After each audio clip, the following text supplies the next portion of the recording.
തുടർച്ചയായിട്ട് 3 ശ്ലോകങ്ങളിൽ പഠിച്ചു. അപ്പൊ ഇന്ന് മുതൽ 4-ാമത്തെ ശ്ലോകമാണ്.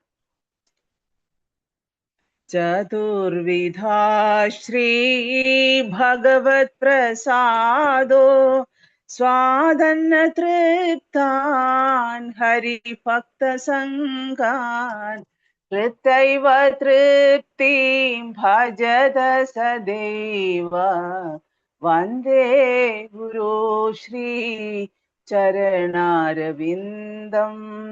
ചതുർവിധാ ശ്രീ ഭഗവത് പ്രസാദോ സ്വാദന്ന തൃപ്താൻ ഹരിഭക്ത സംഘാൻ കൃത്തൈവ തൃപ്തിം ഭജത സദൈവ വന്ദേ ഗുരു ശ്രീ ചരണാരവിന്ദം.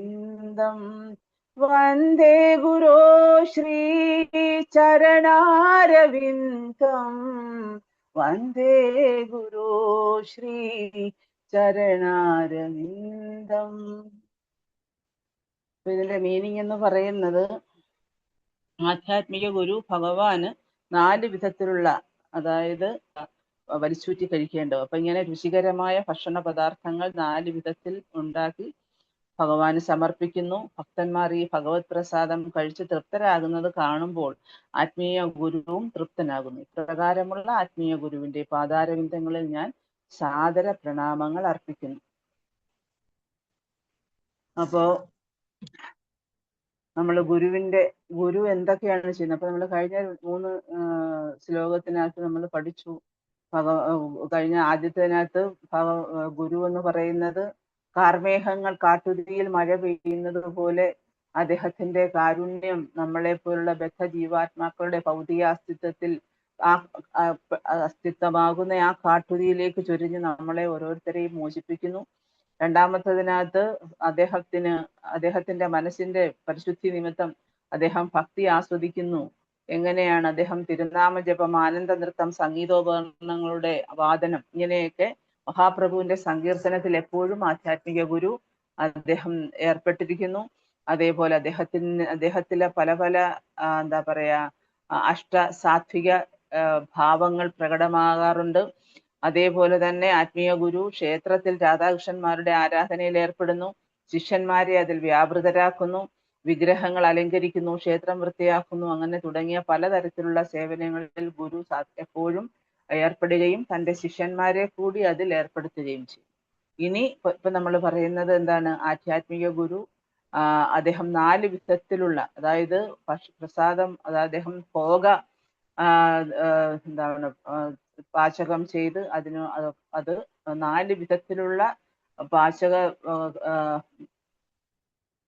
അതായത് 4 വിധത്തിലുള്ള പോകയാണ് ഗുരു ഭഗവാന് നിവേദിക്കുന്നത്.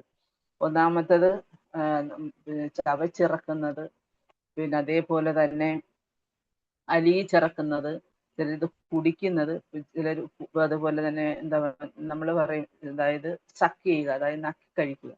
ഇപ്പൊ ലേഹ്യമൊക്കെ നമ്മൾ നക്കി കഴിക്കുക. അതേപോലെയാണ്, അതാണ് ഈ 4 തരത്തിലുള്ള, അതാണ് ചതുർവിധ എന്ന് വെച്ചാൽ 4 വിധത്തിലുള്ള ഭഗവത് പ്രസാദം ഭഗവാൻകൾ സമർപ്പിക്കുന്നു, നിവേദ്യമായി സമർപ്പിക്കുന്നു ഗുരു. അപ്പം ഈ എല്ലാ ആഹാരവും, അതായത് നമ്മുടെ ഭക്ഷണം എന്ന് പറയുന്നത് എല്ലാത്തിനും അതിന്റെ കർമ്മമുണ്ട്. നമ്മൾ കഴിക്കുന്ന ഭക്ഷണം, ഇപ്പൊ തന്നെ എക്സാമ്പിൾ, നമ്മൾ അരി തന്നെ, അത് പല ആൾക്കാര് അത് കൈകാര്യം ചെയ്ത് അതാണ് നമുക്ക് അരിയായിട്ട് നമ്മുടെ മുന്നിലെത്തുന്നത്. അപ്പൊ അതിന് ഒരുപാട് കർമ്മങ്ങളുണ്ട്. അപ്പൊ ഈ കർമ്മത്തിന്റെ പ്രതികരണങ്ങളെല്ലാം നാം ഭക്ഷണം കഴിക്കുന്നതിലൂടെ നമ്മുടെ ഉള്ളിൽ പ്രവേശിച്ചിട്ട് അതിന്റെ കർമ്മഫലവും നമ്മൾ നമ്മുടെ ജീവിതത്തിൽ അനുഭവിക്കേണ്ടി വരും. അപ്പൊ അതാണ് കർമ്മം, വികർമ്മം, അകർമ്മം.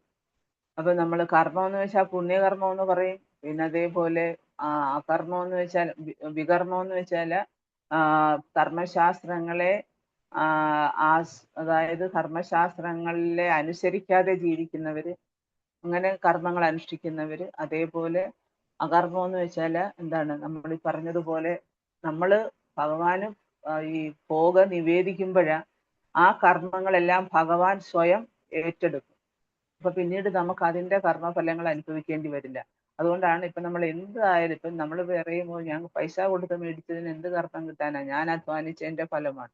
പക്ഷെ എന്നാലും ഓരോന്നിലും, കാരണം സസ്യമായാലും പിന്നെ അതേപോലെ ജലം, പിന്നെ ഫലം, അതുപോലെ പൂക്കൾ, ഇതിനകത്തെല്ലാം ഉണ്ട്. പക്ഷെ അത് നമ്മളിപ്പം ഒരു ചെടിയിൽ നിന്ന് ഒരു പൂ എടുക്കുമ്പോഴും അത് ഭഗവാന് നിവേദിക്കുമ്പോഴേ അതിന്റെ പരിപൂർണത വരും.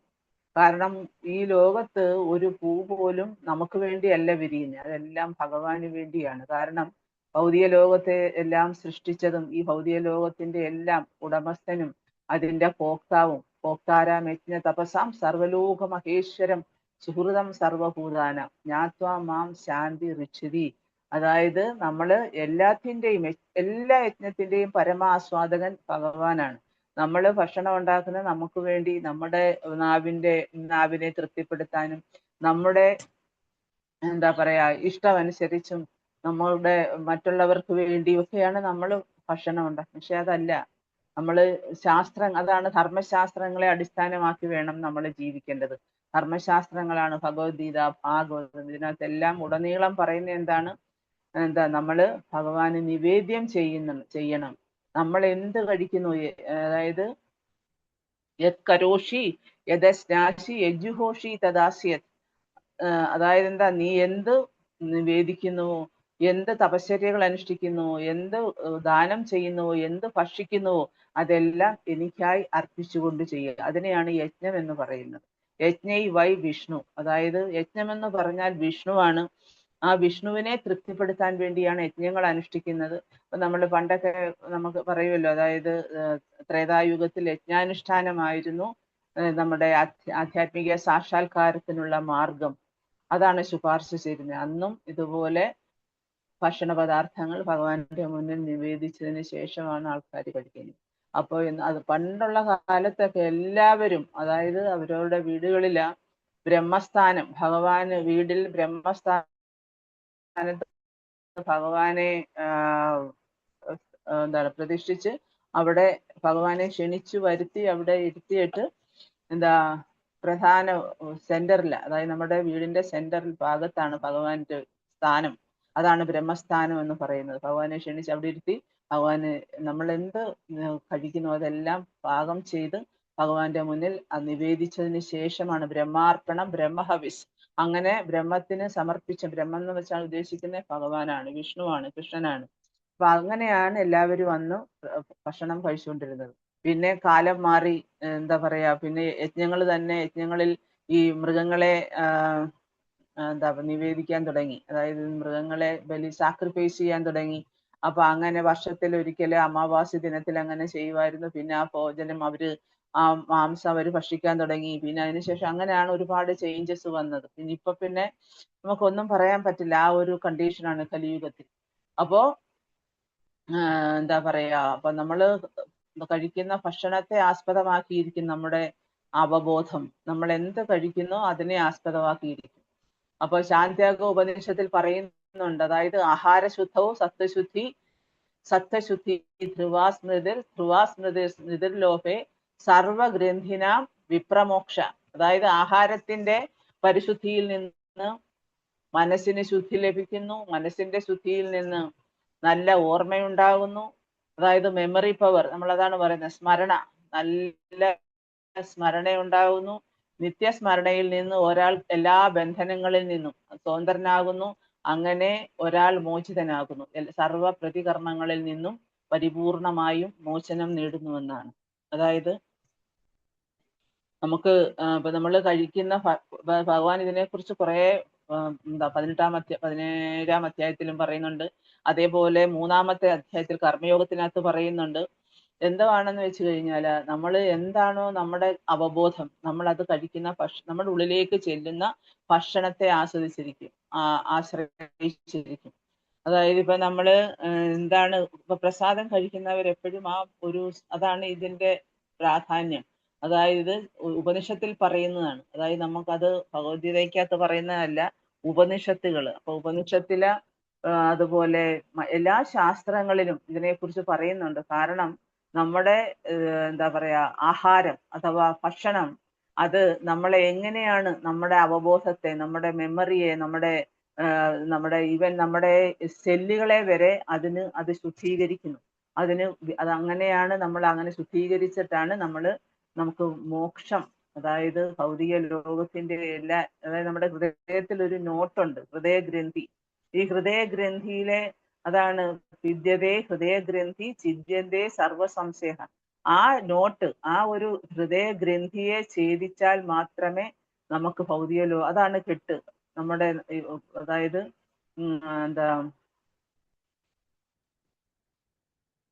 കർമ്മപാശം എന്ന് പറയുന്നത്. അപ്പൊ ആ കർമ്മപാശം കൂടുതൽ വരുന്നത് നമ്മുടെ പ്രവൃത്തിയിലും നമ്മൾ കഴിക്കുന്ന ആഹാരത്തിലുമാണ്. നമ്മൾ ആഹാരം കഴിക്കാൻ വേണ്ടിയാണല്ലോ മനുഷ്യൻ ഈ കിടന്ന് കഷ്ടപ്പെടുന്നതെല്ലാം. അതിനുവേണ്ടി ഓടുന്ന പലതരത്തിലുള്ള സുഖാനുഭവങ്ങൾ, സുഖാനുഭൂതികൾ അതിൽ നിന്ന് അനുഭവിക്കുന്നു. പക്ഷെ ഇതിന്റെ എല്ലാം അവസാനം എന്താണ്? എല്ലാത്തിനും റിയാക്ഷൻ ഉണ്ട്. അപ്പൊ ആ റിയാക്ഷൻ കൊണ്ടാണ് നമ്മൾ ഈ ഭൗതിക ലോകത്ത് വീണ്ടും ബന്ധനസ്ഥരാകുന്നതും നമ്മൾ ഈ ഭൗതിക ലോകത്ത് നമ്മൾ ക്ലേശങ്ങൾ അനുഭവിക്കുന്നത്. ജന്മമൃത്യു ജരാവ്യാധി, അതൊന്ന് ആധ്യാത്മിക, ആധിദൈവിക, ആദിഭൗതിക ദുഃഖങ്ങൾ, ത്രിവിധ ക്ലേശങ്ങൾ, താപത്രയങ്ങൾ എന്ന് പറയുന്നത്. അപ്പോൾ അതായത് നമ്മൾ ഈ നമുക്ക് ആഹാരശുദ്ധി ഉണ്ടെങ്കിൽ സത്വശുദ്ധി വരും. സത്വശുദ്ധി എന്ന് വെച്ചാൽ എന്താ? നമ്മുടെ എന്താ പറയാ, അവബോധം ശുദ്ധീകരിക്കപ്പെടും. പിന്നെ സത്വശുദ്ധിയിലൂടെ പിന്നെ ധ്രുവാസ്മൃതിർ വരും. ധ്രുവാസ്മൃതി എന്ന് വെച്ചാൽ എന്താ അർത്ഥം? ധ്രുവ എന്നുള്ള വാക്കിനർത്ഥം നമ്മൾ സ്റ്റഡി ആകുന്നർത്ഥം. അതായത് നമ്മുടെ സ്മൃതി എപ്പോഴും സ്റ്റഡി ആയിട്ട് നിൽക്കും. നമ്മൾ എന്താണ് ആഗ്രഹിക്കുന്നത്? ശ്രവണം, കീർത്തനം, സ്മരണം, ഇല്ലയോ? അതായത് നമ്മള് ഭഗവാന്റെ നാമം ജപിക്കുന്നു, അതായത് ഭഗവാനെ കുറിച്ച് കേൾക്കുന്നു, ഭഗവാനെ കീർത്തിക്കുന്നു. അപ്പോഴാണ് നമ്മളിൽ സ്മരണ വരുന്നത്. ഈ സ്മരണ നമ്മളിൽ നിലനിൽക്കണമെന്നുണ്ടെങ്കിൽ, ചിലർ പറയൂ എനിക്ക് ഭഗവാനെ ഓർക്കാനേ പറ്റുന്നില്ല, ചിലർ പറയൂ എനിക്ക് എപ്പോഴും നല്ല സ്മരണയാണ്. ഇതെല്ലാം ഇതിനെ ആശ്രയിച്ചിട്ട്, അതാണ് നമ്മുടെ അവബോധം. യഥാർത്ഥ അവബോധം എന്ന് പറയുന്നത് അതാണ്. അപ്പം ആഹാരത്തിന്റെ പരിശുദ്ധിയിലൂടെ നമ്മുടെ മനസ്സിന് ശുദ്ധി ലഭിക്കുന്നു. മനസ്സിന്റെ ശുദ്ധിയിലൂടെ നമുക്ക് ഓർമ്മ, മെമ്മറി പവർ ഉണ്ടാകുന്നു, സ്മരണ നിലനിർത്താൻ കഴിയുന്നു. അതായത് എന്താണ്, എന്തുവാ നമ്മുടെ ഉള്ള ഒരു സ്ലോഗൻ ഉണ്ട്. അതായത് സ്മർത്തവ്യം സതതം വിഷ്ണു വിസ്മർത്തവ്യം ന ജാതുജി എന്ന് വെച്ച് കഴിഞ്ഞാൽ, സ്മർത്തവ്യം എപ്പോഴും ഭഗവാനെ സ്മരിക്കുക. Always remember Krishna, never forget Krishna എന്ന് വെച്ചാൽ എന്താ? എപ്പോഴും ഭഗവാനെ. അതാണ് വിധി, അതേപോലെ നിഷേധം. അങ്ങനെയാണ് പറയുന്നത്, വിധിയും നിഷേധവും. വിധി എന്ന് വെച്ചാൽ നമുക്ക് തരുന്ന ഒരു ഇൻസ്ട്രക്ഷനാണ്. അതായത് നമ്മൾ ചെയ്യേണ്ട കാര്യങ്ങളും ചെയ്യേണ്ടാത്ത കാര്യങ്ങളും. നമ്മളോട് ഇപ്പൊ ധർമ്മശാസ്ത്രങ്ങളിലെല്ലാം നമുക്കിപ്പം നമ്മുടെ മാതാപിതാക്കൾ പറഞ്ഞു തരുന്ന കാര്യങ്ങളാണ്. ചെറുപ്പത്തിലേ മുതലേ നമ്മുടെ മനസ്സിൽ രജിസ്റ്റർ ആയി കിടക്കുന്നത്. അത് ചെയ്യാൻ പാടില്ല, ഇത് ചെയ്യാൻ പാടില്ല, ഇങ്ങനെ ചെയ്യണം, അങ്ങനെ ചെയ്യണം. ഇതെല്ലാം നമുക്ക് മാതാപിതാക്കൾ പഠിപ്പിക്കുന്നതാണ്. അവര് പഠിക്കുന്നത് എങ്ങനെയാണ്? അവരുടെ കോൺഷ്യസ്നെസ്, അല്ലെങ്കിൽ അവരുടെ പൂർവികരിൽ നിന്ന് കിട്ടുന്നത്. പക്ഷെ ഇന്നത്തെ തലമുറ, അതാണ് പണ്ടൊക്കെയുള്ള ആൾക്കാരുടെ ആ ഒരു ഗുണമെന്ന് പറയുന്നത് അവർക്കല്ലേ. ഇപ്പൊ നമ്മൾ പറയത്തില്ലേ, നമ്മുടെ മുത്തശ്ശിമാരിൽ നിന്നും മുത്തശ്ശന്മാരിൽ നിന്നും ഒക്കെ ഈശ്വര കഥകൾ കേട്ടാണ് കുട്ടികൾ വളർന്നു വരുന്നത്. അപ്പൊ എന്ന് പറയുന്ന പോലെ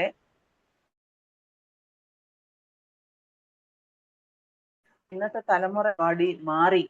കാരണം എന്താണ്? അവർക്ക് അതിന്റെ ഒന്നും ആവശ്യമില്ല. കാരണം ഒരുപാട് ഭൗതിക ലോകം ആസ്വദിക്കാനുള്ള ത്വര, വാച്ചോ വേഗം, മനസാക്രോധ വേഗം, ജിഹ്വാ വേഗം. ജിഹ്വ എന്ന് വെച്ചാൽ എന്താ? നാവിനെ തൃപ്തിപ്പെടുത്താൻ വേണ്ടി അവര് പല ഭക്ഷണങ്ങളും കഴിക്കും. അപ്പൊ ഇത് പല കാര്യങ്ങളും അവരുടെ ഉള്ളിൽ ചെല്ലാറുണ്ട്. അതിന്റെയൊക്കെ അനുസരിച്ചാണ് ഇന്നത്തെ തലമുറ എന്താണ് അവര് ബിഹേവ് ചെയ്യുന്നത്. അവരിന്ന് എന്തെല്ലാം പ്രശ്നങ്ങൾ, ഒരുപാട് ചലഞ്ചസ് ഒക്കെ അവർ നേരിടുന്നെങ്കിലും ഇന്ന് അവരുടെ ഉള്ളിലേക്ക് എന്താണ് നാവിൽ കൂടി അവരുടെ ഉള്ളിലേക്ക് ചെല്ലുന്നത്, അതാണ് അവർ ഇന്ന് പുറമേ കാണിക്കുന്നത്. അപ്പൊ അതിനെയൊക്കെ നമുക്ക് മനസ്സിലാക്കാൻ വളരെ ഈസിയാണ്. കാരണം എന്തുകൊണ്ടാണ് ഒരു കുട്ടി ഇങ്ങനെ ബിഹേവ് ചെയ്യുന്നത്? ഇപ്പൊ പ്രഭു പണ്ടെന്നോട് പറഞ്ഞിട്ടുണ്ടായിരുന്നു, ഇവിടെ ഒരുപാട് ആത്മഹത്യാ പ്രവണത കൂടി വരികയാണ് കുട്ടികളില്. എന്തുകൊണ്ടാണ്? അവരവരുടെ സഹവാസം, അവരവര് കഴിക്കുന്ന ഭക്ഷണം, ഇതെല്ലാം ഈ അവബോധത്തെ മലിനപ്പെടുത്തും. നമുക്ക് ആൾറെഡി നമ്മുടെ അവബോധം മലിനപ്പെട്ട് കിടക്കുകയാണ്. നമ്മള് ഹൃദയം നിറയെ മാലിന്യങ്ങളാണ്.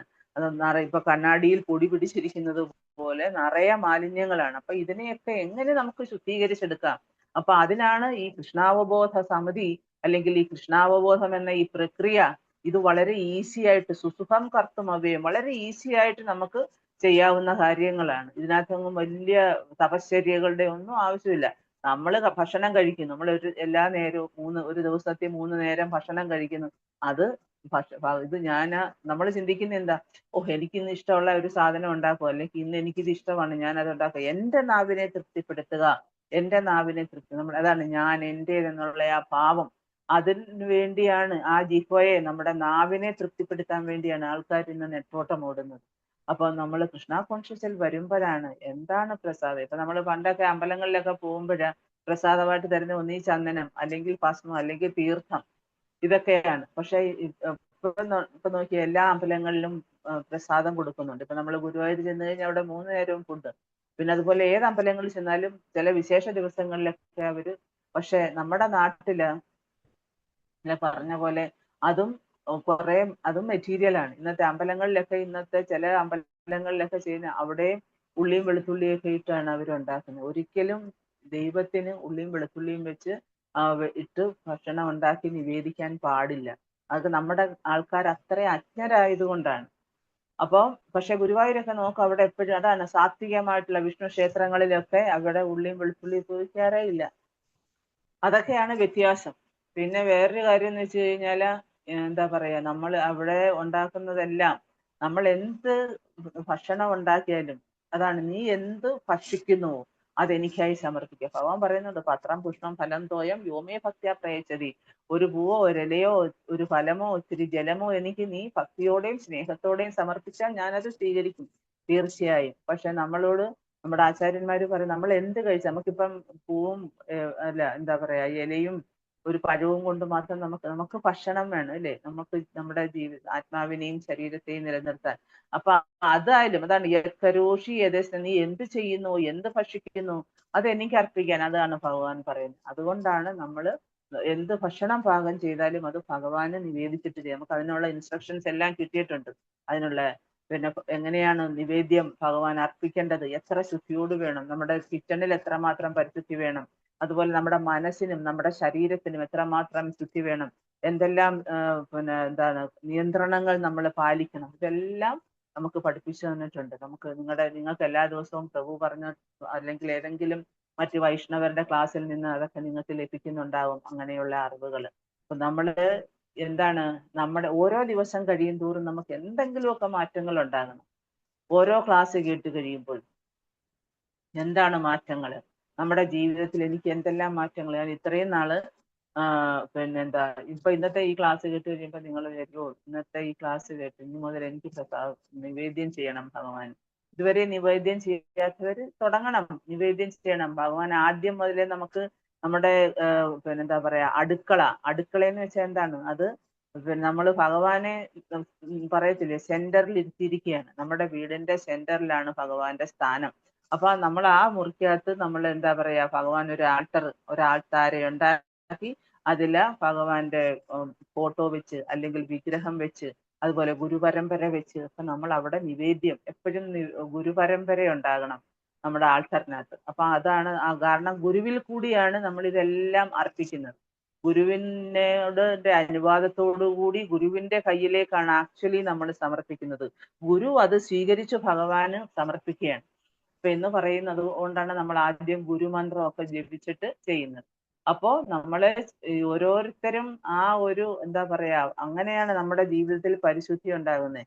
ആ രീതിയിൽ നമ്മൾ ഭഗവാന് നിവേദ്യം ചെയ്യാനും, അതേപോലെ ആ നിവേദ്യം എങ്ങനെ ഭഗവാൻ അത് സമർപ്പിക്കണം, അതിലെല്ലാം ഉപരി എന്തായിരിക്കണം നമ്മുടെ ഭാവം. നമ്മളത് പാചകം ചെയ്യുമ്പോഴും അത് കൊണ്ടുവന്ന് ഭഗവാന്റെ മുന്നിൽ നിവേദിക്കുമ്പോഴും ഒക്കെ നമ്മുടെ ഭാവം എന്തായിരിക്കണം, ഇത് എനിക്ക് വേണ്ടിയല്ല. പരമാസ്വാദകൻ ആരാണ്? ഭഗവാനാണ് ഇല്ലേ? ഋഷികേശ സേവനം. ഋഷികേശനായിട്ടുള്ള ഭഗവാന് നമ്മുടെ ഇന്ദ്രിയങ്ങളുടെ നാഥനായിട്ടുള്ള ഭഗവാന് നമ്മുടെ ഇന്ദ്രിയങ്ങളെ കൊണ്ട് നമ്മൾ എന്താ സേവനം ചെയ്യുക.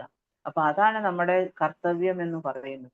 അപ്പൊ നമ്മള് ഓരോരുത്തരും നമ്മൾ ഭഗവാന് നിവേദ്യം ചെയ്യുമ്പം ആ ഒരു ഭാവത്തോടു കൂടി, ഭാവഗ്രഹി ജനാർദ്ദനനാണ് ഭഗവാൻ. അപ്പൊ ഈ ഭാവം നമ്മുടെ ഉള്ളിൽ വരണമെന്നുണ്ടെങ്കിൽ എങ്ങനെ, നമ്മൾ അതിനെ പരിശീലിപ്പിച്ചെടുക്കണം. നമ്മുടെ മനസ്സ് വളരെ ബുദ്ധിമുട്ടുള്ള ഒരു സെൻസ് ആണ്. കാരണം വളരെ അതിനെ നിയന്ത്രിക്കാനൊക്കെ ബുദ്ധിമുട്ടാണ്. നമ്മുടെ ജിഹ്വ എന്ന് വെച്ചാൽ നാവിനെ നിയന്ത്രിക്കാൻ ബുദ്ധിമുട്ടാണ്. പക്ഷെ അതിനെയൊക്കെ നമ്മൾ പരിശീലനത്തിൽ കൂടിയാണ് നമ്മൾ, ഇപ്പൊ നിങ്ങൾക്ക് എല്ലാ ദിവസവും നാമജപവും അതേപോലെ എല്ലാ ദിവസവും ക്ലാസ്സും അതേപോലെ എല്ലാ ദിവസവും വേണ്ട നിർദ്ദേശങ്ങളൊക്കെ നമുക്ക് കിട്ടുന്നുണ്ട്. അപ്പൊ ഇതെല്ലാം നമ്മൾ പ്രയോജനപ്പെടുത്തി നമ്മൾ ഉന്നതമായ നിലയിലേക്ക് ഉയർന്നു വരണം. അതാണ് ഉദ്ദേശിക്കുന്നത്. അപ്പൊ നമ്മള് ഭഗവാന് നിവേദിക്കുന്ന പ്രസാദം കഴിക്കണമെന്ന് നമ്മുടെ മനസ്സിൽ ഒരു തീരുമാനം എടുക്കണം. ഞാൻ ഇനി മുതൽ പ്രസാദം മാത്രമേ കഴിക്കത്തുള്ളൂ, അല്ലെങ്കിൽ ഞാൻ ഇനി എന്ത് എൻ്റെ വീട്ടിലെ ഞാൻ എന്താ ഭക്ഷണം പാചകം ചെയ്താലും അത് ഭഗവാന് നിവേദിക്കും. അപ്പൊ അതേപോലെ അതിന് ചില നിയമങ്ങളും വലിയ കർശനമായിട്ടുള്ളതല്ല, എന്നാലും നമ്മൾ അതിൻ്റെതായ എല്ലാത്തിനും അതിൻ്റെതായ രീതികൾ അതിൻ്റെതായ ഫോർമാലിറ്റീസ് ഒക്കെ ഉണ്ട്. അപ്പൊ അതനുസരിച്ച് നമ്മൾ ചെയ്യുമ്പോൾ തീർച്ചയായിട്ടും നമുക്കൊരു ഭയങ്കര സംതൃപ്തി. ഭഗവാന് കൊടുത്തു, ഒരു നേരം ഭഗവാന് കൊടുത്തില്ലെങ്കിലോ ഇന്ന് ഭഗവാൻ ഒന്നും കൊടുത്തില്ല, ഭഗവാന് പട്ടിണിയാണ്. പിന്നെ അതുപോലെ നമ്മൾ കൊടുക്കാൻ തുടങ്ങിക്കഴിഞ്ഞാൽ ഒരു ദിവസം പോലും പറഞ്ഞ പോലെ ഭഗവാനെ പട്ടിണിക്കിടാൻ പാടില്ല. കാരണം നമ്മൾ ക്ഷണിച്ചു വരുത്തിയ ഒരു അതിഥിയാണ്, നമ്മുടെ വീട്ടിലേക്ക് നമ്മൾ ക്ഷണിച്ചു വരുത്തിയ ഒരു അതിഥിയാണ് ഭഗവാൻ. ആ ഭഗവാന് നിവേദ്യം ചെയ്യുമ്പോഴാ നമ്മൾ എങ്ങനെ അത് എല്ലാ ദിവസവും നമ്മളത് കൊടുക്കണം. ഒരു ദിവസം കൊടുത്ത് പിന്നെ കൊടുത്തില്ല, രാവിലെ കൊടുത്ത്, അല്ലെങ്കിൽ അറ്റ്ലീസ്റ്റ് 1-2 നേരമെങ്കിലും നമ്മള്, കാരണം ഇതെന്ന് വെച്ചാൽ അറ്റ്ലീസ്റ്റ് എന്ന് ഞാൻ പറഞ്ഞു, 3 നേരം കൊടുക്കണം, 5 നേരം കൊടുക്കണം, 6 നേരം കൊടുക്കണം, അതൊക്കെയാണ് ഫോർമാലിറ്റി. പക്ഷെ നമ്മൾ അറ്റ്ലീസ്റ്റ് 3 നേരമെങ്കിലും നമ്മൾ കഴിക്കുമ്പോഴ എന്തായാലും നമ്മൾ ഉണ്ടാക്കും. അതുപോലെ ആ ഒരു ശുദ്ധ വൃത്തിയോടുകൂടി അത് ചെയ്ത് ഇത് ഞാൻ ഭഗവാന് വേണ്ടി ഉണ്ടാക്കുകയാണ്. അപ്പൊ ഇതൊക്കെ ആ ഒരു കോൺഷ്യസ്നെസ്, എല്ലാത്തിനും വലുത് കോൺഷ്യസ്നെസ് ആണ്.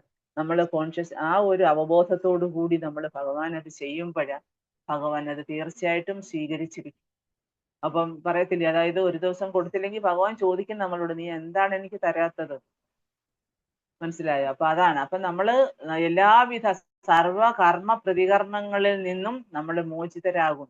അതേപോലെ ഭഗവത്ഗീതയ്ക്കകത്ത് 3-ാമത്തെ അധ്യായത്തിനകത്ത് പറയുന്നുണ്ട്, യജ്ഞശിഷ്ടാസിനാ സന്തോ മുച്യന്തേ സർവകിൽബിഷൈഹി പുഞ്ചതേ തേ ത്വഹം പാപ ഏ പശന്ത്യാത്മകാരണ. അതായത് യജ്ഞത്തിൽ നിവേദിക്കപ്പെടുന്ന അന്നം ഭക്ഷിക്കുന്നത് കൊണ്ട് ഭക്തന്മാർ സർവ പാപങ്ങളിൽ നിന്ന് മുക്തരാകുന്നു.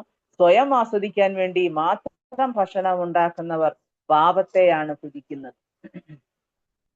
ഭഗവാൻ പറയുന്നതാണ്. ഭഗവാൻ നമ്മളോട് എന്തെല്ലാം ഇൻസ്ട്രക്ഷൻസ് തന്നിട്ടുണ്ട്, നമ്മൾ എത്ര ഇൻസ്ട്രക്ഷൻസ് ഫോളോ ചെയ്യുന്നുണ്ട്.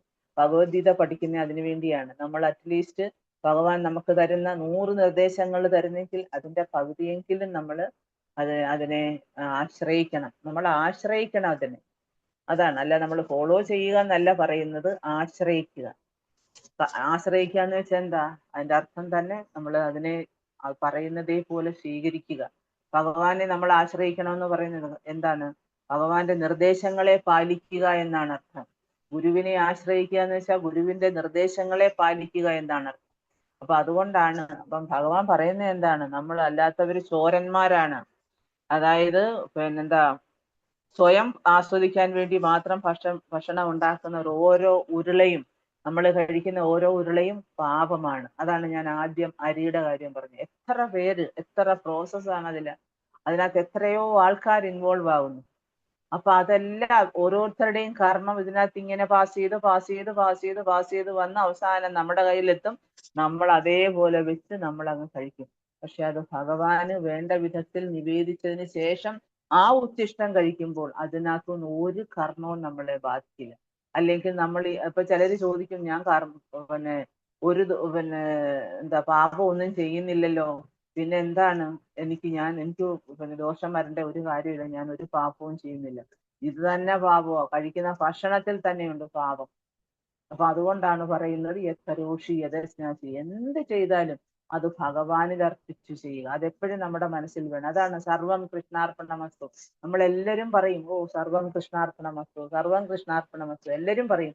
പക്ഷെ എത്രമാത്രം നമ്മൾ എത്ര ശതമാനം നമ്മുടെ ജീവിതത്തിന്റെ എത്ര ശതമാനം നമ്മൾ ഭഗവാന്റെ പാദങ്ങളിൽ അർപ്പിക്കുന്നു? എത്രമാത്രം നമ്മൾ ആ ഒരു അർപ്പണം നമ്മുടെ ഹൃദയത്തിൽ നിന്നുണ്ട്? വാക്കുകളിലൂടെയല്ല, നമ്മുടെ പ്രവൃത്തിയിലൂടെയാണ് നമ്മൾ അത് കാണിക്കേണ്ടത്. ഭഗവാൻ അതാണ്. ഭഗവാൻ ഇതെല്ലാം നമ്മുടെ മനസ്സിലെ എല്ലാ കാര്യങ്ങളും. അപ്പൊ നിങ്ങൾ എല്ലാ കാര്യങ്ങളും ചെയ്യുന്നവരാണ്. ഞാൻ പൊതുവായിട്ട് പറയാണ്, ആരെയും എന്താ പറയാ പോയിന്റ് ഔട്ട് ചെയ്ത് പറയുന്നതല്ല. ഇതൊക്കെ നമ്മുടെ ജനറൽ ആയിട്ടുള്ള കാര്യങ്ങളാണ്. അപ്പം ഇപ്പോഴും നമ്മൾ എത്ര പറഞ്ഞാലും ചിലര് പിന്നെ എന്താ പറയുക, സത്യത്തിൽ നമ്മൾ ആരും ഇതൊന്നും നമുക്കറിയത്തില്ലായിരുന്നു. കൃഷ്ണാവബോധത്തിൽ വരുമ്പോഴാണ് ഞാന് മസ്കറ്റിലിരിക്കുന്ന സമയത്ത് ഞാൻ ആദ്യമായിട്ട് ഇവിടുന്ന് ചെന്ന് ഞാൻ അന്ന് വിസിറ്റിന് പോയ സമയം ആദ്യം. അപ്പൊ അന്നേരം പ്രഭു അന്ന് ആദ്യം കല്യാണത്തിന് മുൻപ് കുറെ ഇങ്ങനെ ബ്രഹ്മചാരികളുണ്ടായിരുന്നു. അവരെല്ലാവരും ബ്രാഹ്മിൺസാ. ഇവരെല്ലാവരും ഒരേ കമ്പനിയിലാണ് വർക്ക് ചെയ്യുന്നത്. അപ്പൊ അവര് ഒക്കെ നമ്മുടെ അടുത്ത് ഇങ്ങനെ വരും, ഞാൻ വിളിച്ച് പ്രസാദം കൊടുക്കും. അപ്പൊ ഒരു ദിവസം എന്നോട് വന്നിട്ട് പറഞ്ഞു, പിന്നെ മാതാജി അന്നൊക്കെ ഞാൻ നോണൊക്കെ നിർത്തിയെങ്കിൽ, നോണൊക്കെ നമ്മൾ അല്ലെങ്കിലും അങ്ങനെ പൊതുവെ അത്രമാത്രം ഇങ്ങനെയുള്ള കഴിക്കത്തില്ലെങ്കിലും പിന്നെ വീട്ടിലെ നമുക്ക് അമ്മയും അച്ഛനും ഒക്കെ ശീലിപ്പിക്കുന്നതല്ലേ. അപ്പോ പിന്നീട് ഞാൻ അവിടെ ചെല്ലുമ്പോ ഈ ഉള്ളിയും വെളുത്തുള്ളിയുടെ ഒന്നും കാര്യം എനിക്കറിയില്ലായിരുന്നു. അന്നേരമാണ് ഒരു പ്രഭു എന്നോട് വന്നിട്ട് പറഞ്ഞത്, മാതാജി ഇതൊക്കെ എടുത്ത് മാറ്റും മാതാജി. എന്നിട്ട് പിന്നെ അപ്പൊ ഞങ്ങൾ അവിടെ ചെന്ന് കഴിഞ്ഞ് അങ്ങനെ ഇതൊന്നും അതും ഉപയോഗിക്കാറില്ല, ഉള്ളിയും വെളുത്തുള്ളിയും ഇതൊന്നും ഉപയോഗിക്കരുത്. പിന്നെ മാതാജി ഈ വെക്കുന്നത് ഒരു പാത്രത്തിലാക്കി, ഒരു പിന്നെന്താ എല്ലാം ഒരു 3-4 ഐറ്റം ഒരു പാത്രത്തിലാക്കി ഒരു തുളസിയിലയൊക്കെ ഇട്ട് ആ ഭഗവാന്റെ ഫോട്ടോയുടെ മുന്നിൽ കൊണ്ടുവന്ന് പിന്നെ ഹരേ കൃഷ്ണ മന്ത്രം പറഞ്ഞു നിവേദിക്കണമെന്ന് പറഞ്ഞു. ഞാൻ അന്ന് തുടങ്ങിയതാണ്. അന്ന് ഒരു ദിവസം ആ ഒരൊറ്റ പ്രാവശ്യം ആ പ്രഭു എന്നോട് പറഞ്ഞതേ ഉള്ളൂ. വീട്ടിൽ വന്ന് ഇങ്ങനെ പറഞ്ഞപ്പോൾ ഞാൻ അന്ന് മുതൽ എനിക്ക് ആ ഒരു ഭയങ്കര സന്തോഷമായി. അപ്പൊ അത് അന്ന് മുതൽ ഇത് ഇങ്ങനെ നിവേദിച്ചതിന് ശേഷം കഴിക്കുമ്പോഴാ, അപ്പൊ അന്ന് തുടക്കമായി. എനിക്ക് കൃഷ്ണ കോൺഷ്യസ് എന്താണ്, ഇസ്കോൺ എന്താണെന്നൊന്നും എനിക്ക് ഒന്നും അറിയില്ല. പക്ഷെ അതാണ് നമുക്ക് കിട്ടുന്ന നിർദ്ദേശങ്ങൾ നമ്മൾ എങ്ങനെ സ്വീകരിക്കുന്നു.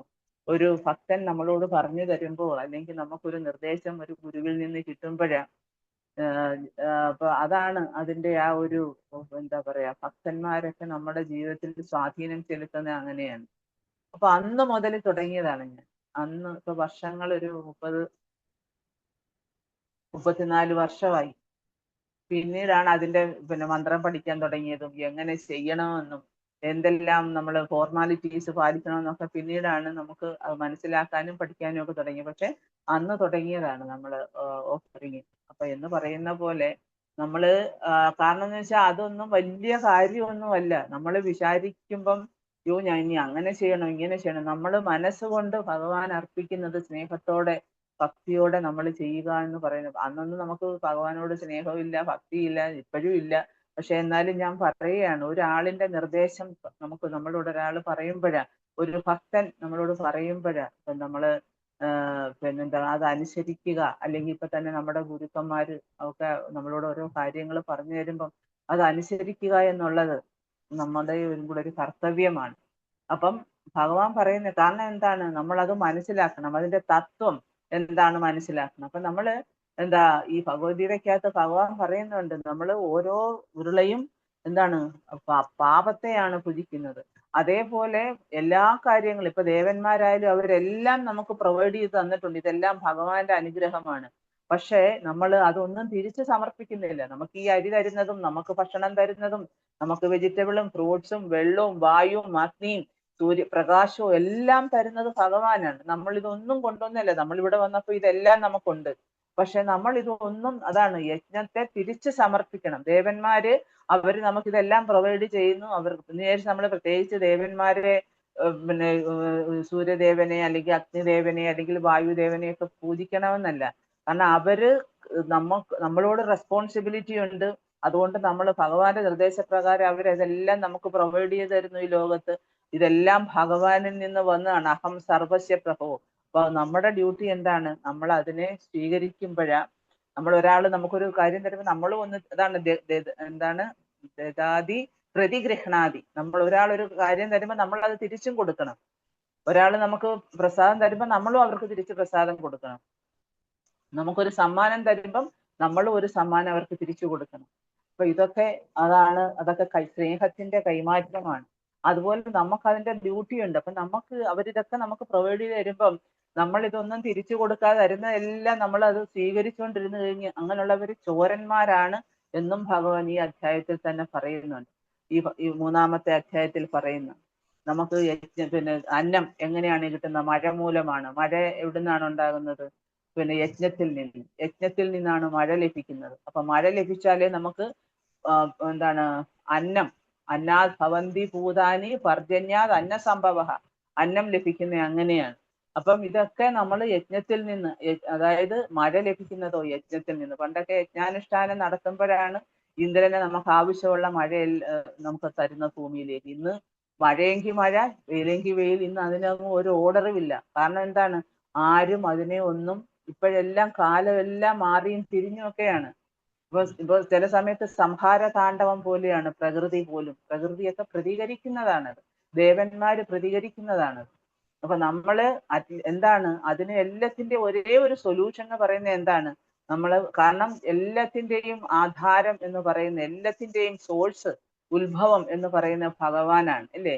ഭഗവാനാണ് സുപ്രീം. അപ്പം ഇപ്പൊ നേരത്തെ നമ്മൾ പഠിച്ചിട്ടുണ്ട്, ഒരു ചെടിക്ക് വെള്ളം ഒഴിക്കുന്നത് ഇലകളിലും കൊമ്പുകളിലും അല്ല, അതിന്റെ വേരിനാണ് വെള്ളം ഒഴിക്കുന്നത്. അതേപോലെ എല്ലാത്തിന്റെയും ആധാരമായിട്ടുള്ള ഭഗവാന് നമ്മൾ ഇത് നിവേദ്യം ചെയ്യുമ്പം എല്ലാ ദേവന്മാരും അങ്ങനെയാണ് സംതൃപ്തരാകുന്നത്. നമുക്ക് ഇന്ദ്രനോ ചന്ദ്രനോ അവരെ ആർക്കാർക്കും പ്രത്യേകം കൊടുക്കേണ്ട ആവശ്യമില്ല. കാരണം നമ്മൾ ഭഗവാന് നിവേദിക്കുമ്പം അവരെല്ലാം ആ യജ്ഞത്തിന്റെ ഇതെല്ലാം അവർക്കും ലഭിക്കും. പണ്ടൊക്കെ യജ്ഞം നടത്തുമ്പോൾ ഓരോരുത്തർക്കും വിഹിതമുണ്ട്.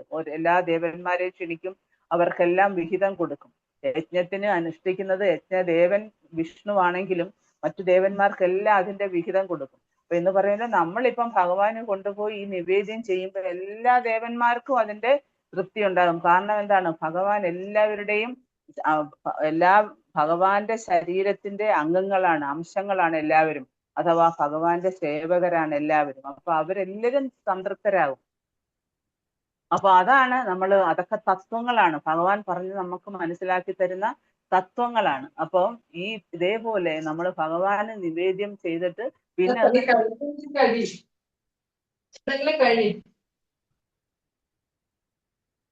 ഇപ്പൊ നമ്മൾ ഭഗവാന് നിവേദ്യം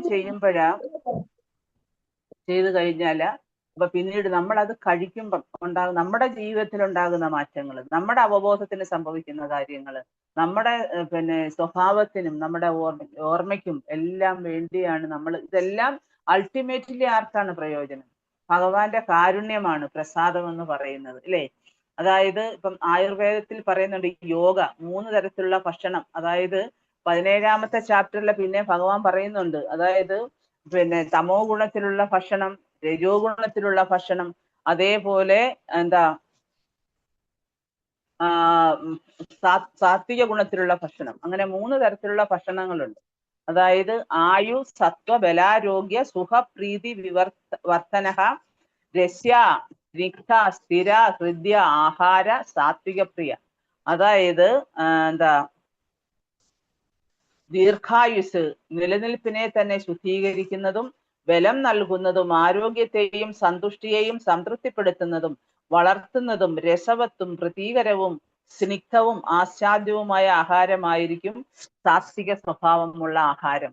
ഇപ്പൊ എന്ന് വെച്ചാൽ നമ്മൾ പറയത്തില്ലേ, അതായത് ഇപ്പൊ ബാംഗ്ലൂരിലൊക്കെ കിട്ടും സാത്വിക് ഫുഡ് എന്നും പറഞ്ഞിട്ട്. കാരണം അവർ ഈ ഉള്ളിയും വെളുത്തുള്ളിയും ഒന്നും ഇല്ലാതെ ചില റെസ്റ്റോറന്റുകളിലൊക്കെ ഇങ്ങനെ എഴുതി വെച്ചിരിക്കുന്നതാണ് സാത്വിക ഫുഡ് എന്നും പറഞ്ഞ് എഴുതി വെച്ചിരിക്കുന്നതാണ്. എന്താണ് അത്? അവിടെ ഇവിടൊക്കെ ഉള്ളവർക്ക് എല്ലാവർക്കും അറിയാം അത്. കാരണം ഇവിടൊക്കെ ഒരുപാട് ഭക്തരുണ്ട്, പിന്നെ ഇസ്കോണിൽ ഒരുപാട് സെന്റേഴ്സ് ഉണ്ട്, ഇവിടുത്തെ എല്ലാ ആൾക്കാർക്കും അറിയാം. പിന്നെ ഇവിടെ തന്നെ ഇസ്കോണിന്റെ തന്നെ റെസ്റ്റോറന്റ് ഒക്കെ ഉണ്ട്. ഇങ്ങനെ ഭഗവാന് നിവേദ്യം ചെയ്തിട്ട്, ഭഗവാൻ നിവേദിച്ചിട്ട് അവർ ഇങ്ങനെ പ്രസാദം കൊടുക്കുന്നുണ്ട്. ബ്രാഹ്മണര് അതേപോലെ ചെയ്യുന്നുണ്ട്. അപ്പൊ നമ്മുടെ നാട്ടിലാണ് ഇതൊന്നും ഇല്ലാത്തത്. നമ്മുടെ നാട്ടിൽ ഉള്ളിയും വെളുത്തുള്ളിയും ഇതില്ലാതെ എങ്ങനെ നിങ്ങൾ കഴിയും?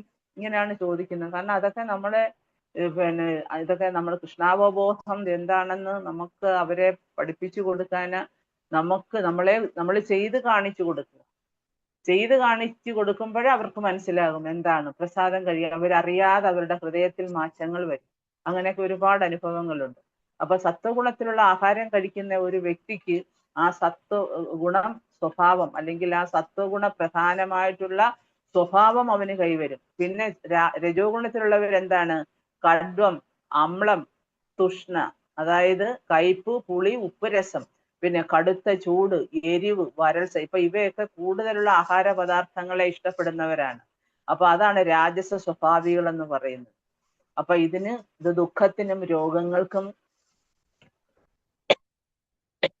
സോറി കാരണമാകുന്നവയാണ്. പിന്നെ ഈ തമോ ഗുണത്തിലുള്ള ആൾക്കാർ, അപ്പൊ നമ്മള് ഈ ഭൗതിക ലോകത്ത് ചിലര് സത്വഗുണം, ചിലര് രജോ ഗുണം, ചിലര് തമോ ഗുണം. നമുക്ക് ഓരോരുത്തരെ കാണുമ്പോൾ അറിയാം അവരുടെ ഫുഡിനകത്തൂടാണ് ഇതെല്ലാം സംഭവിക്കുന്നത്.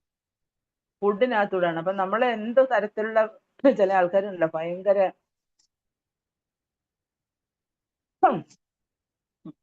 സോറി അപ്പം ചില തമോ ഗുണത്തിലുള്ള ആൾക്കാരെന്താണ്, അവര് സദാസമയം ഉറങ്ങുക, പിന്നെ അവര് പഴയ സാധനങ്ങൾ, പഴയ അതുപോലെ തന്നെ എന്താ ഈ തലേ ദിവസത്തെ ഭക്ഷണം, അതുപോലെ തന്നെ എന്താ പറയാ ദുർഗന്ധമുള്ളത്, ഉച്ചിഷ്ടം, തൊടാൻ കൊള്ളാത്തത്, പിന്നെ സ്വാദ് നഷ്ടപ്പെട്ടത്, 3-4 മണിക്കൂറിന് മുമ്പ് പാകം ചെയ്തത്.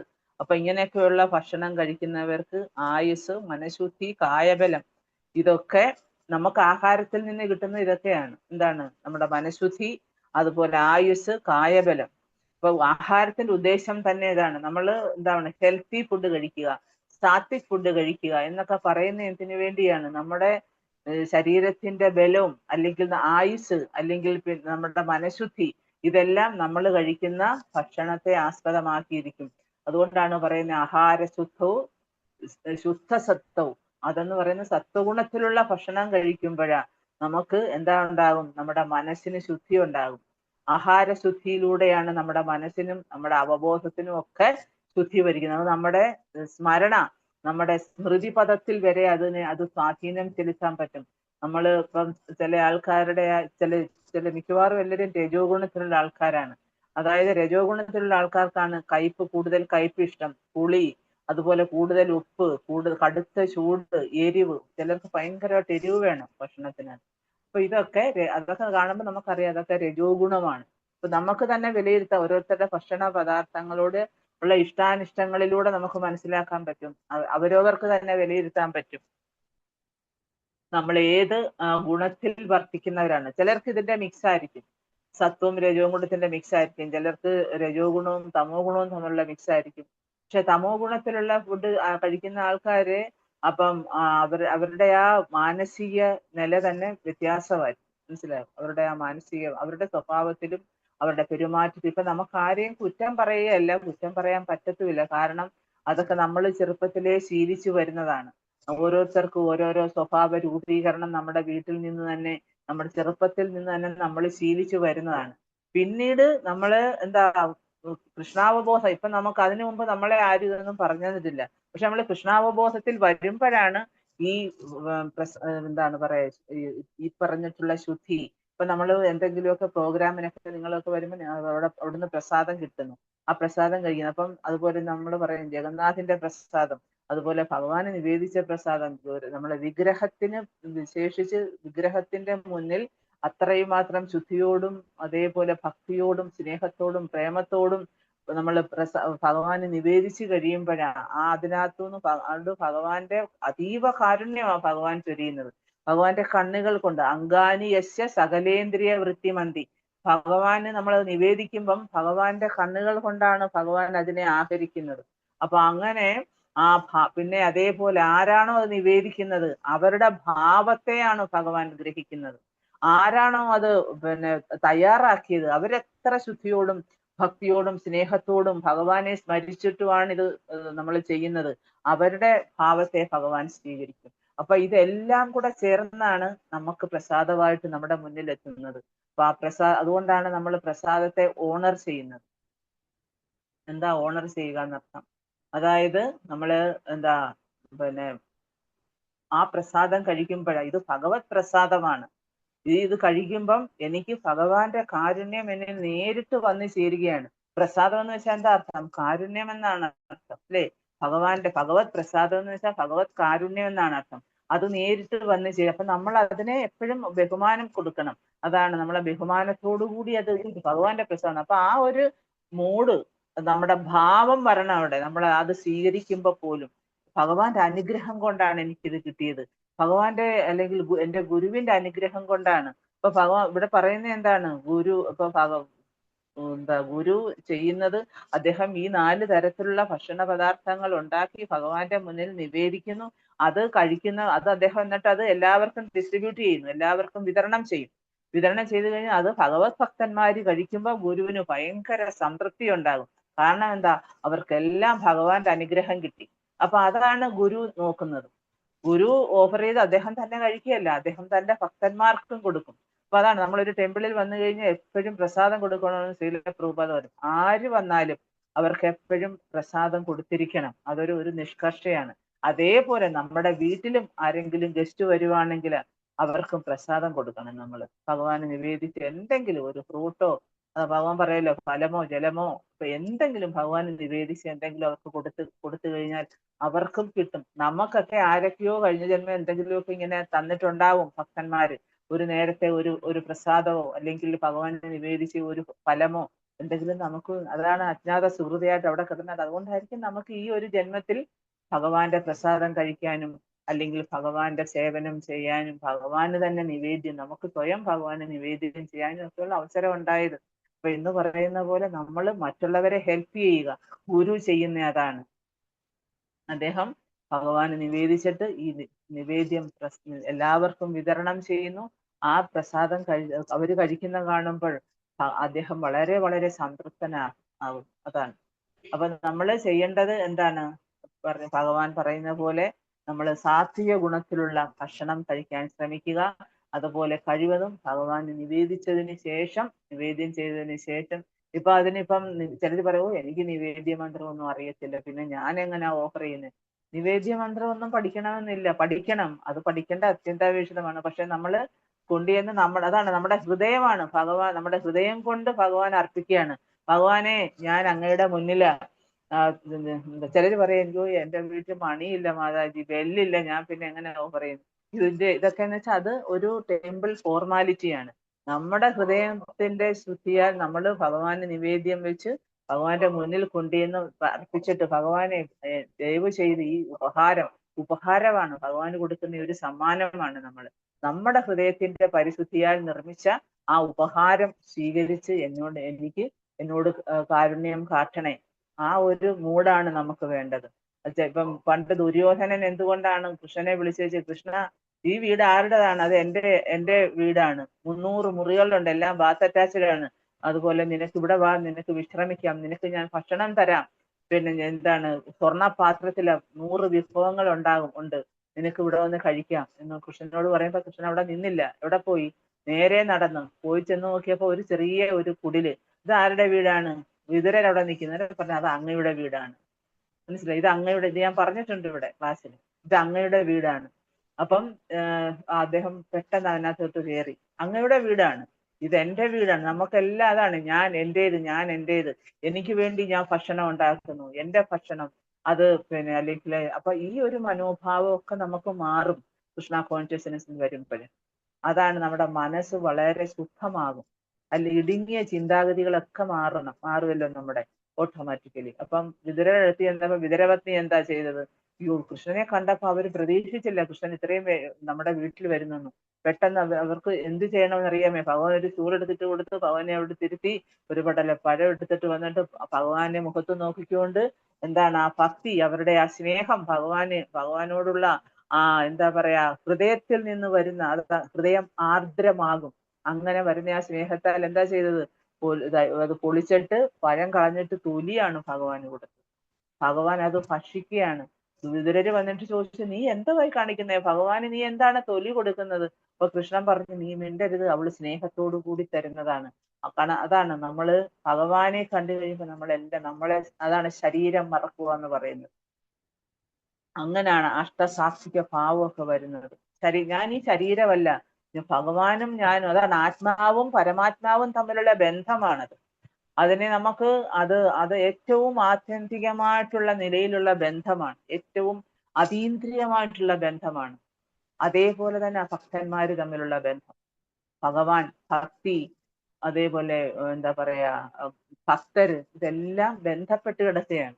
അപ്പൊ അതുകൊണ്ടാണ് പറയുന്നത്. അപ്പൊ നമ്മള് പിന്നെ ഭക്ഷണം ഈവൻ ഇപ്പൊ നമ്മൾ എന്താണ് മനസ്സുകൊണ്ടെങ്കിലും അർപ്പിക്കുക. നമ്മുടെ ഹൃദയത്തിൽ ഭഗവാനുണ്ട്. ഇപ്പൊ നമുക്ക് തൽക്കാലം എന്തോ ഒരുപാട് പ്രത്യേക സാഹചര്യങ്ങളിൽ നമുക്ക് പറ്റുന്നില്ല, നമ്മൾ ഇതേപോലെ സാത്വികമായ ഫുഡ് ഉണ്ടാക്കി ഭഗവാന് ഒന്നുകിൽ നമ്മുടെ മനസ്സുകൊണ്ട് അർപ്പിക്കുക, ഇല്ലെങ്കിൽ നമുക്കിപ്പോൾ അതിനുള്ള സാഹചര്യങ്ങൾ, ഇപ്പം ചിലർ പറയുന്നേക്കാം വീട്ടിലെ ഭയങ്കര പ്രശ്നമാണ്, അങ്ങനെയാണ് ഇങ്ങനെ, അങ്ങനെയൊക്കെ ഉള്ളവർക്ക് മനസ്സുകൊണ്ട് അതിനാണ് ബ്രഹ്മാർപ്പണം, ബ്രഹ്മഹവിസ് എന്ന് പറഞ്ഞാണ് ചില ആൾക്കാർ, ചില അസോസിയേഷനിലൊക്കെ അങ്ങനെയാണ്, ചില സമ്പ്രദായക്കാര്. അതും ഇതിനകത്ത് ഭഗവാൻ പറയുന്നുണ്ട്, ബ്രഹ്മാർപ്പണം ബ്രഹ്മഹവിസ്, ആ ശ്ലോകം. അപ്പൊ അത് അങ്ങനെയെങ്കിലും നമ്മുടെ മനസ്സുകൊണ്ട് നിവേദിച്ചിട്ട്, ഭഗവാൻ ഇത് അങ്ങേക്ക് മനസ്സുകൊണ്ട് ഞാൻ സമർപ്പിക്കുകയാണ്, ദയവ് ചെയ്ത് സ്വീകരിച്ചാലും, അങ്ങനെ നമുക്ക് അത് സ്വീകരിക്കാം, അത് ഓണർ ചെയ്യാം നമുക്ക് ആ പ്രസാദം. അപ്പൊ അതാണ്. അപ്പൊ നമ്മള് അതുകൊണ്ടാണ് ഭഗവാൻ പറയുന്നത് ഈ 3 തരത്തിലുള്ള ഭക്ഷണം ഒരിക്കലും ഈ എന്താണ് ഭഗവാന് നിവേദിക്കേണ്ട ഭക്ഷണങ്ങൾ നമ്മൾ, നിങ്ങൾക്ക് അറിയായിരിക്കും അതിനെ കുറിച്ചൊക്കെ. പിന്നെ അതേപോലെ ഇതുപോലെ ഉള്ളിയും വെളുത്തുള്ളിയും ഒന്നും വിടാതെ നല്ല ശുദ്ധമായ പാത്രത്തില്, പിന്നെ അതേപോലെ ഭഗവാന് വേണ്ടി എല്ലാം ഇത് സെപ്പറേറ്റ് ആയിട്ട് വെക്കണം. നമ്മൾ അതിനകത്ത് അതുപോലെ ഭഗവാന് കൊടുക്കാനുള്ള പാത്രം, ഭഗവാന് നിവേദ്യം ചെയ്യുന്ന പാത്രങ്ങൾ നമ്മൾ കഴിക്കുന്ന പാത്രമായിട്ട് ടച്ച് ചെയ്യാൻ പോലും പാടില്ല. അങ്ങനെ കുറെ ഫോർമാലിറ്റീസ് ഒക്കെ ഉണ്ട്, അതൊന്നും ഇപ്പൊ പറയുന്നില്ല. എന്നാലും അതൊക്കെ ആർക്കെങ്കിലും അങ്ങനെ ചെയ്യണമെന്നുണ്ടെങ്കിൽ അതോറിറ്റിയിലൂടെ ആരോടെങ്കിലും ചോദിച്ച് മനസ്സിലാക്കി അതൊക്കെ നിങ്ങൾക്ക് ഭഗവാന് നിവേദ്യം ചെയ്യും. പിന്നെ അതുപോലെ തന്നെ എന്താണ് മനസ്സിന്റെ ശുദ്ധി, അതായത് മനസ്സിൽ ശുദ്ധി വരുന്നത് അവൻ കഴിക്കുന്ന ഭക്ഷണത്തിൽ നിന്നാണ് തുടങ്ങുന്നത് തന്നെ. പിന്നെ പ്രസാദേ സർവ്വ ദുഃഖാണ്, ഭഗവത്ഗീതയിനകത്ത് 2-ാമത്തെ അധ്യായത്തിൽ 65-ാമത്തെ ശ്ലോകത്തിൽ പറയുന്നുണ്ട്. അതായത് പ്രസാദേ സർവ്വ ദുഃഖാണ്, പ്രസാദം ഹാനിരുച്യോപ ജായതേ, അതായത് എന്താ കൃഷ്ണാവബോധത്തില് നമ്മൾ ഇങ്ങനെ തൃപ്തരായവര്, അതായത് ഭഗവാന്റെ എല്ലാ ദുഃഖങ്ങളെയും ദൂരീകരിക്കാനുള്ള ശക്തി ഈ പ്രസാദത്തിനുണ്ട്. അതാണ് പ്രസാദേ സർവ്വ ദുഃഖാണ്. അതേപോലെ ഈ ഭൗതികതയുടെ ത്രിവിധ ക്ലേശങ്ങളിൽ നിന്ന് ഉണ്ടാകുന്ന ഈ ബുദ്ധിമുട്ടുകൾ, നമ്മൾ അനുഭവിക്കുന്ന ക്ലേശങ്ങൾ, ദുഃഖങ്ങൾ, അതെല്ലാം ദൂരീകരിക്കാൻ ഈ ജന്മത്തിൽ ഒരുപക്ഷെ നടന്നില്ലെങ്കിലും ഇപ്പൊ നമ്മുടെ ഫലങ്ങളൊക്കെ നമ്മൾ അനുഭവിക്കുന്നു, അടുത്ത ജന്മത്തിൽ നമുക്ക് ഇതിൽ നിന്നെല്ലാം പരിപൂർണമായി, അതാണ് നോട്ട് ആ എന്താ പറയാ ഗ്രന്ഥി, നമുക്ക് അതിനെ വിച്ഛേദിക്കാൻ കഴിയും. ഇപ്പൊ പുരുഷോത്തമ മാസമാണ്, ഇപ്പൊ പുരുഷോത്തമ മാസത്തില് നമുക്ക് നിഷ്കർഷ പറയുന്നുണ്ട്, നമ്മൾ കഴിവതും പ്രസാദം കഴിക്കാൻ ശ്രമിക്കുക. അതുപോലെ തന്നെ പുരുഷോത്തമ മാസത്തിലെ ഈ പുരുഷോത്തമ മാസത്തിന്റെ ഇത് പിന്നെ പുരുഷോത്തമ യോഗത്തിലെ ആ ഭഗവത്ഗീതയിലെ ശ്ലോകങ്ങൾ വായിക്കുക, അത് മനസ്സിലാക്കുക, നമ്മൾ നെയ്ത്തിരി ഒഴിയുക, പിന്നെ അതേപോലെ നമുക്ക് വ്രതങ്ങൾ എടുക്കണമെങ്കിൽ അങ്ങനെ ചെയ്യാം, പിന്നെ മറ്റുള്ളവരോട് ഇതിനെക്കുറിച്ച് പറഞ്ഞു കൊടുക്കുക, കീർത്തനം പാടുക. അപ്പൊ ഇതെല്ലാം നമ്മുടെ ഭക്തിയെ വളർത്താനുള്ള ഓരോരോ മാർഗങ്ങളാണ്. ആചാര്യന്മാർ ഇതെല്ലാം മനസ്സിലാക്കിയാണ് നമുക്ക് പറഞ്ഞു തരുന്നത്. പിന്നെ അതേപോലെ നമ്മൾ ഈ പ്രസാദം ഭഗവാന് നിവേദ്യം ചെയ്തതിന് ശേഷം കൊണ്ടുവന്നിട്ട് നമ്മൾ എന്താ ചെയ്യുക, പ്രസാദ മന്ത്രം പറയും. അതെല്ലാവർക്കും അറിയായിരിക്കും. എന്താ പറയാ, മഹാപ്രസാദേ ഗോവിന്ദേ നമോ ബ്രാഹ്മണി വൈഷ്ണവേ സ്വൽപ പുണ്യവദം രാജൻ വിശ്വാസോനൈവ ജായതേ, അങ്ങനെ ഒരു ശ്ലോകമുണ്ട്. അതുപോലെ ശരീരേ അവിദ്യാജ ജോഡേന്ദ്രിയതാഹേകാൽ ജീവഫലേ വിഷയസാഗരേ താരാമധ്യേ ജീവാദി. എന്താണ് ഇതിന്റെ വിവർത്തനം എന്ന് പറഞ്ഞാൽ, പുണ്യകർമ്മങ്ങളാൽ ഉയർത്തപ്പെട്ടവർക്ക് മാത്രമേ പ്രസാദം, തിരുനാമം, വൈഷ്ണവർ എന്നിവയിൽ വിശ്വാസമുണ്ടാകും. അപ്പൊ ഈ പ്രസാദം കഴിച്ചാൽ തീർച്ചയായിട്ടും എനിക്ക് ഭഗവാനിൽ വിശ്വാസം, അല്ലെങ്കിൽ എനിക്ക് ഈശ്വര അവബോധം എനിക്ക് വർദ്ധിക്കും, അല്ലെങ്കിൽ ഭഗവാന്റെ കാരുണ്യം എനിക്ക് കിട്ടും എന്നുള്ള വിശ്വാസം നമുക്ക് ആദ്യം ഉണ്ടാകേണ്ടതാണ്. ഭഗവാന്റെ പ്രസാദത്തില്, പിന്നെ അതേപോലെ തന്നെ തിരുനാമത്തില്, വൈഷ്ണവർ, ഇതിലെല്ലാം നമുക്ക് വിശ്വാസം ഉണ്ടാകണം. അതുകൊണ്ടാണ് പറയുന്നത്, അതായത് എന്താ പറയുന്നത്, അല്ലയോ സഹോദരന്മാരെ, നമ്മൾ പറയുന്നതാണ്, ഇവൻ നമ്മുടെ ശരീരം എന്ന് പറയുന്നതാണ് അവിദ്യയാണ്. ശരീരേ അവിദ്യാജാൽ എന്ന് വെച്ച് കഴിഞ്ഞാൽ ഭൗതിക ശരീരം അവിദ്യാപിണ്ഡമാണെന്നാണ് പറയുന്നത്. ഇന്ദ്രിയങ്ങളാണ് ഒരുവന്റെ ബദ്ധശത്രുക്കള്. അവ ഒരുവനെ ഭൗതിക ആസ്വാദനമാകുന്ന സാഗരത്തിലേക്ക് തള്ളിവിടുന്നു. ഇന്ദ്രിയങ്ങളിൽ നാവാണ് അത്യാർത്തിയുള്ളതും നിയന്ത്രിക്കാൻ പ്രയാസമുള്ളതാണ് ജീഹ്വ. ഞാൻ നേരത്തെ ജീഹ്വ വേഗം നമുക്ക് ഉള്ള ത്വരയാണ്. വാശോവേഗം, മനസാ ക്രോധവേഗം. നാവ് കൊണ്ട് നമ്മൾ ആവശ്യമില്ലാതെ സംസാരിക്കുന്നു, നാവ് കൊണ്ട് എല്ലാം കിട്ടുന്നതെല്ലാം ഭക്ഷിക്കുന്നു, എല്ലാം കൊണ്ടുപോവാ, എല്ലാം ഭക്ഷിക്കാനുള്ള ആ ഒരു ത്വര. അപ്പൊ അതിനെയൊക്കെ നിയന്ത്രിക്കാൻ പറ്റും നമ്മൾ പ്രസാദം കഴിക്കുന്നത്. നിരന്തരമായിട്ട് പ്രസാദം കഴിക്കുമ്പോൾ നമുക്ക് മറ്റുള്ള ഫുഡിനോടൊന്നും യാതൊരു താല്പര്യവും തോന്നത്തില്ല. നമുക്ക് പുറത്തുനിന്ന് കഴിക്കണമെന്നോ റെസ്റ്റോറന്റിൽ പോകണമെന്നോ അല്ലെങ്കിൽ എന്താ പറയാ മറ്റുള്ളവരുണ്ടാക്കുന്ന ഫുഡ് കഴിക്കണം അങ്ങനെയൊന്നും തോന്നത്തില്ല. ഞാൻ ഉണ്ടാക്കി ഭഗവാന് നിവേദ്യം ചെയ്ത് അത് കഴിക്കുക, അതൊക്കെ ഭയങ്കര പുണ്യമായിട്ടുള്ള കാര്യമാണ്. പുണ്യകർമ്മങ്ങളല്ല, അതൊക്കെയാണ് കൃഷ്ണാവബോധ സേവനം എന്ന് പറയുന്നത്. അതേപോലെ തന്നെ നമ്മൾ അതുപോലെ നമ്മുടെ ഗുരുക്കന്മാരുടെ പ്രസാദം, ഗുരുക്കന്മാരുടെ ഒരിക്കൽ ശ്രീല പ്രഭുപാദ് പിന്നെ അദ്ദേഹം ഒരു ഭക്തി സുന്ദര സ്വാമി എന്ന് പറഞ്ഞ ഒരു സന്യാസി അദ്ദേഹം പറഞ്ഞതാണ്. അദ്ദേഹത്തിന് നാളെ ഇനിഷ്യേഷൻ ആണ്. പിന്നെ ഇപ്പം അമേരിക്കയില. അപ്പൊ അവിടെ വെച്ച് അദ്ദേഹം ഇതുപോലെ തലേ ദിവസം രാത്രിയില അദ്ദേഹം കിച്ചണിൽ ചെന്നിട്ട് പിന്നെ പ്രഭുപാദിന്റെ ഓഫർ ചെയ്തിട്ട് പ്രഭുപാദിന് പ്രസാദം കൊടുത്തിട്ട് ബാക്കി പ്രസാദം അവിടെ കൊണ്ടുവച്ചിട്ടുണ്ട്. അപ്പൊ അദ്ദേഹം 4 വശം നോക്കിയപ്പോ ആരുമില്ല. കാരണം അവിടൊക്കെ എന്ന് വെച്ചാൽ പൈസ കൊടുത്ത് ചിലര് പ്രഭുപാദിന്റെ പ്രസാദം വാങ്ങിച്ച് കഴിക്കും. ഗുരുവിന്റെ പ്രസാദം എന്ന് പറയുന്ന മഹാപ്രസാദമാണ്. ഭഗവാന് നിവേദിക്കുന്നത് പ്രസാദം ഗുരുവും കൂടെ കഴിച്ചിട്ട് അതിന്റെ ബാക്കിയുള്ളതാണെങ്കിൽ അതിന് മഹാമഹാ എന്നാ പറയുന്നത്, മഹാമഹാപ്രസാദം.